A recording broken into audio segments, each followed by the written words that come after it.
también hablar ante ustedes y tratar de hacer un bosquejo de algunas reflexiones que pienso en este tiempo son importantes para México. Llevo 20 meses tratando de ver a mi país bajo otra óptica diferente a la que apliqué en los últimos 43 años de mi vida como periodista. Hoy, la parte crítica de lo que desde mi punto de vista como periodista pude ver, hoy tiene que ser aplicada de otra manera que quiero compartir con ustedes. La primera reflexión que quiero traer aquí ante la mesa es que tenemos que preguntarnos qué pasa con el sistema que nos hace convivir a los mexicanos. Y hablo del sistema en lo general porque no solamente es el sistema político el que pienso debíamos de analizar si todavía resulta vigente. También tenemos que analizar el sistema bajo la óptica económica y bajo la óptica social. El sistema como tal, un buen día lo sacamos del refrigerador, vimos por abajo el frasco que lo contenía y nos dimos cuenta que había caducado. El sistema ya no funciona en nuestro país desde mi punto de vista. Estamos en el principio del siglo XXI y si bien es cierto un siglo empieza en el 2001, en este caso el siglo que hoy nos ocupa, el tono y la forma del siglo XXI se vienen dando conforme pasa el tiempo. No es de la noche a la mañana que la tónica de un siglo es otra. Hoy estamos empezando a ver el siglo XXI como va a ser y el rostro que va a tener hasta el final. Y nos damos cuenta de que muchos de los valores que en el siglo XX fueron vigentes, o por lo menos nos hicieron funcionar y convivir, en el siglo XXI ya no jalan, ya no son iguales.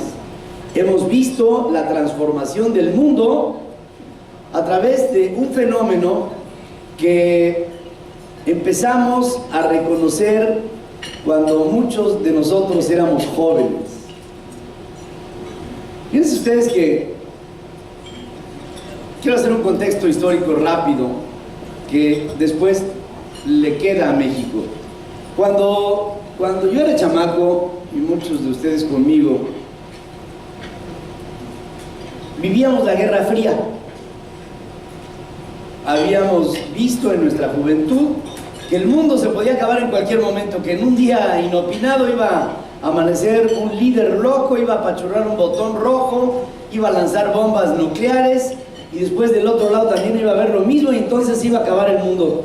Y esa constante amenaza sobre nuestra juventud nos hizo ser los existencialistas del presente, en aquel presente. Y nos volvimos hipiosos, nos volvimos hippies. El mundo se iba a acabar y nosotros teníamos que disfrutar lo que el mundo nos ofrecía hasta que se acabara. Nuestra juventud era muy desenfadada, era muy despreocupada, muy existencialista y tratamos, como toda juventud, de ser disruptivos y fuimos disruptivos en aquel tiempo. Pero en aquel tiempo, después de terminada la Segunda Guerra Mundial, nació con mucha fortaleza el Estado protector. Ese Estado que era protector, era omnisciente, era todopoderoso y era un Estado proveedor en donde le daba a las sociedades alimentación, seguridad, libre tránsito, una relativa paz, una tranquilidad y una democracia también relativa que nos permitió convivir y llevar el tema de la Guerra Fría hasta que la Guerra Fría terminó, ya sabemos cómo. Incluso yo en mi vida, y ustedes seguramente en su circunstancia, nunca pensamos que fuera a pasar un desencadenamiento tan rápido de eventos como acabamos viendo, como la caída del muro de Berlín, como ahí la Ostpolitik de Willy Brandt. Vimos cómo hubo una reunión en las oficinas del viejo GATT, allá en Ginebra, en donde el presidente Reagan y el presidente Gorbachev se dieron la mano y dijeron: el futuro del mundo está en nuestras manos, vamos a terminar con esto. Y Ronald Reagan le dijo a Gorbachev: Mr. Gorbachev, tear down this wall. Y se acabó el muro de Berlín, y se acabó la cortina de hierro, y el hombre terminó de alguna manera la Guerra Fría, y en ese concepto empezó a desarrollarse en el mundo algo que nuestra generación identificó cuando el Estado protector era el aglutinador de algo que le daba poder. Washington, el Kremlin, el Palacio del Pueblo en China, la Asamblea Nacional en Francia, el Parlamento inglés, concentraban información. Y hubo un grupo de geeks locos en la época de nuestra generación que empezaron a encabezar un movimiento en el Valle del Silicón, que hasta canciones se hicieron de él. Power to the people, power to the people. Hay que darle poder a la gente. Y ese movimiento de power to the people, después supimos que era. Power to the people significaba: denle a la gente la posibilidad de tener la información que tienen los estados protectores. Toda la información, todo el conocimiento. Y entonces, la información a través de la memoria, de la transmisión de documentos y de información, de conocimiento, se hizo cada vez más friendly. Y algunos locos de nuestra generación, como Steve Jobs, como Bill Gates, como Wozniak, como Paul Allen, hicieron poco a poco que la información fluyera y se democratizara. Y hoy, miren, ahí está el compendio de lo que hizo nuestra generación. Democratizó a la información, democratizó al conocimiento. Hoy no necesito una cadena de televisión para que me tomen una foto y salga en todas partes, o un video que se difunda, o los madrugadores que se reúnen en Tijuana, inmediatamente se entera el mundo. Y esta forma de power to the people, lo que hizo fue que las sociedades empezaron a tener lo que hoy están manifestando: voluntad. Empezaron a tener un sistema de comunicación de inquietudes que empiezan a permear en la sociedad del mundo. ¿Qué pasó en los Estados Unidos? ¿Por qué ganó Donald Trump? Porque finalmente lo que la gente quería era poner gente en el poder que resultara de carne y hueso como ella. Y para los norteamericanos, Donald Trump, así lo ven, es un ícono de lo que es un triunfador en el American Dream. Es rico, es poderoso y es cretino. Cretino es aquel que cree que nada más él, ¿no? ¿Y qué pasó en Francia? Un muchacho enamorado de un adulto mayor se convirtió como ciudadano independiente a través de un movimiento en marche en el presidente de Francia. Y después los francesólogos me decían: no, pero falta la parte complicada, vienen las elecciones de la Asamblea Nacional en junio y ahí no va a tener control. Y llega y gana la Asamblea Nacional y se convierte en el presidente con más backup político en la historia de la Quinta República después de Charles de Gaulle. Y Mauricio Macri, ¿cómo llega a la presidencia de su país? Las limitaciones políticas le marcaban tener un partido político. Finalmente lo compró y lo hizo. Y llegó a ser presidente de Argentina a través de Facebook, que es un caso de estudio que incluso promueve el propio promotor de Facebook, el señor Mark Zuckerberg. Y así nos vamos con España, y sí podemos, y con diferentes pueblos que poco a poco han venido autodeterminando su nuevo destino. Guatemala tiró al presidente Otto Pérez Molina y puso a un cómico de presidente. Nosotros nos adelantamos.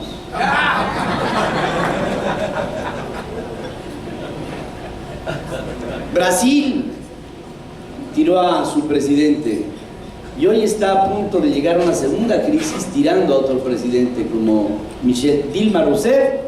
Sale del poder, entra Michel Temer como representante del Congreso, también lo acusan de corrupción y el pueblo brasileño está a punto de tumbarlo. ¿Qué es lo que quiere decir todo esto? Quiere decirnos algo, nos está diciendo a gritos. Lo que nos está diciendo a gritos es que hoy empieza a haber modelos en los países, que por cierto se están globalizando rápidamente a través del mundo, a través de este movimiento de Power to the People, lo estamos sintiendo todos los días, Power to the People. ¿Qué es lo que la gente está haciendo? Está empezando a gobernarse, está empezando a hacerse crítica de las instituciones, de ese Estado protector, dimanado de la Segunda Guerra Mundial, que hoy está empezando a fenecer. Y no quiero decir con esto, por favor, que no se me malinterprete, al diablo con las instituciones. No, lo que quiero decir con esto es que tiene que haber un reacomodo de las mismas a través de la democratización de las instituciones para que resulten verdaderamente representativas de lo que la sociedad está demandando. No demandamos mucho las sociedades del hombre moderno. ¿Qué demandamos? Seguridad, tranquilidad, libre tránsito, libre expresión, libre flujo de inteligencia, un ámbito de respeto, fíjense qué palabra más difícil voy a decir, de honestidad, de transparencia, de rendición de cuentas, de dignidad, de que se evite una forma de corrupción que estamos viendo hoy en nuestros gobiernos que se llama ignorancia. Queremos gente capaz que gobierne con inteligencia, manejando escrupulosamente el dinero de todos nosotros. Dinero que no representa en metálico nada, pero en significativo todo. Hoy, cuando vi que sacaron nuestro símbolo patrio, me acordé del Bate López Méndez cuando decía: la bandera es el himno que se ve y nuestro himno es la bandera que se oye.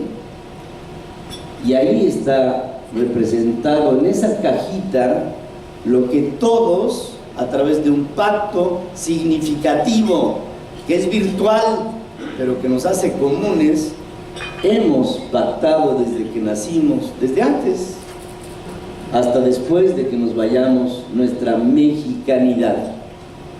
Decía mi padre, don Pedro Ferriz, semanas antes de morir, me hablaba por teléfono, él vivía en Acapulco: mijo, vente para acá. Hacía yo mi noticiero y me iba yo con él y me decía, ya ven que cuando avanza la edad empiezan las preocupaciones, todo nos preocupa. Nos preocupan los hijos, nos preocupan los nietos, nos preocupa el estado de la economía, todo nos preocupa. Y si nos preocupa es porque empezamos a aplicar una cierta sabiduría de profundidad. Y me decía mi padre, me preocupa México. Y le decía yo, papá, todo va a estar bien, hombre. Y me decía, no, hijo, no me estás entendiendo. Me preocupa si cuando yo me vaya, habrá México. Habrá una cohesión que pueda ser sostenible en un país que pueda resultar todavía gobernable. Y eso me hizo pensar, mucho. Me hizo pensar en el estado de cosas que tenemos hoy.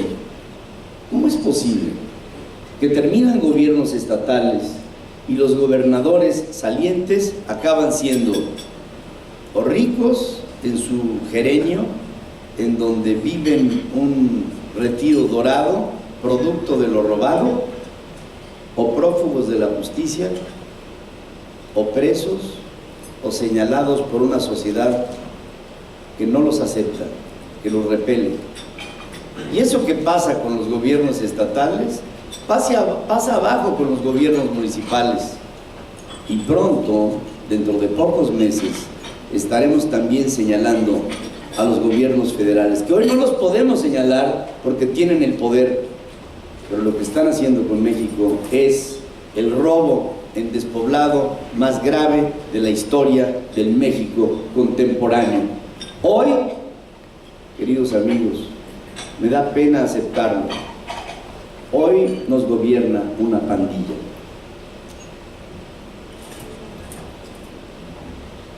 Lo advertí como periodista en su momento, que nos gobernaría una pandilla. Y hoy nos damos cuenta de que esa pandilla tiene un sistema de corrupción que piensan que funciona, pero ya no funciona.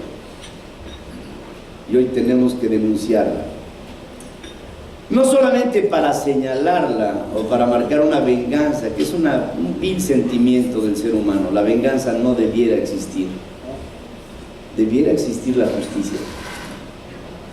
Y la justicia no solamente pone las cosas en su lugar, sino que evita que las cosas se desacomoden. Y si tenemos una constante vehemencia por la aplicación de la justicia siempre, esto que hoy estamos sufriendo, que nos lleva a un periodo, todos los pueblos lo tienen, no se preocupen, también lo tenemos nosotros hoy, de decadencia. Hoy México, debemos aceptarlo, vive una decadencia y una degradación. No hay seguridad, no hay transparencia, no hay inteligencia en el mando, no hay rumbo. La sociedad, dice nuestro presidente, tiene mal humor, pero ese mal humor no es fortuito. Ese mal humor tiene una causa, y la causa es que nos sentimos vejados, nos sentimos no escuchados, y necesitamos aplicar ese power to the people, que no es disruptivo por la naturaleza de destruir todo lo que hay, sino que es disruptivo por la naturaleza